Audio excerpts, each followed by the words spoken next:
بسم الله الرحمن الرحيم. الحمد لله رب العالمين، والصلاة والسلام على سيدنا ونبينا محمد وعلى آله وأصحابه أجمعين. السلام عليكم ورحمة الله وبركاته. چهار مسئله مهمه که برای انسان تعلیم گرفتن آن واجب می باشد. دانستن این چهار مسئله مهم است به هر یک انسان. میدونید این چهار چیز چی است؟ این علم است. یکمی آن علم است. علم یعنی شناختن الله و شناختن پیامبر صلی الله علیه وسلم و شناختن دین اسلام با دلیل هایش. علم گفته اینجا علم شریعت در نظر دارند. علم شرعی برای انسان تعلیم گرفتنش واجب می باشد. برای اون که ما چخیل پروردگار ما را عبادت کنیم باید برای این علم آموختن در کار. برای عبادت الله علم لازم است. کورکورانه عبادت قبول نیست. و دویمین چیز این عمل می باشد. وقتی که علم آموختید باید شما عمل کنید. علمی که به عمل است گناه دارد. باید ما عمل کنیم.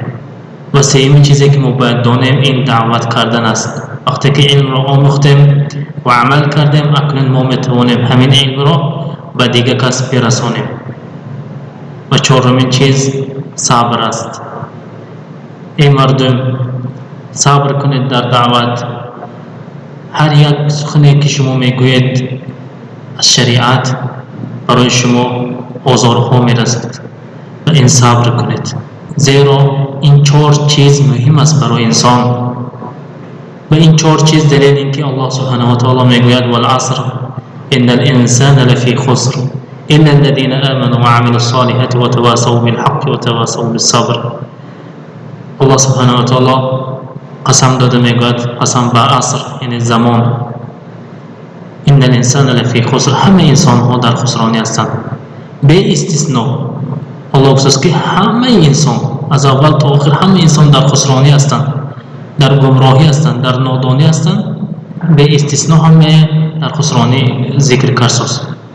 اکنون بعد این استثناء کرده میگوید الا الذين، همون کسانی که ایمان آوردن به الله و عمل صالح کردن و یکدیگر را با حق و با صبر دعوت کردن. ببینید این چهار قسمی که ما در بالا ذکر کردیم در این سوره والعصر هست. اگر همین چهار قسم ما اجرا کنیم از خسرانی میبریم، از زیانی میبریم. اگر همین چهار قسم اجرا نکنیم، چهار چیز مهم تعلیم نگیریم، ما در خسرانی هستیم. بدانید که شما در خسرانی هستید. برای من برادران و خواهران تعلیم علم کنید. تعلیم علم برای شما فایده دارد و بهترین تعلیم علم قرآن و سنت است.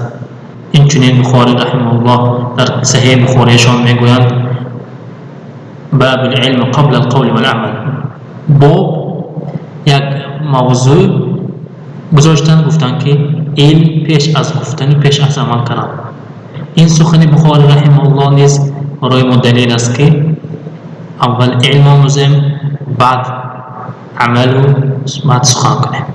اینچنین الله در قرآن خبر داده میگوید فاعلم انه لا اله الا الله واستغفر لذنبک. بدون ای محمد صلی الله علیه وسلم، بدانید ای امتی من که نیست الله مگر یکتا الله من.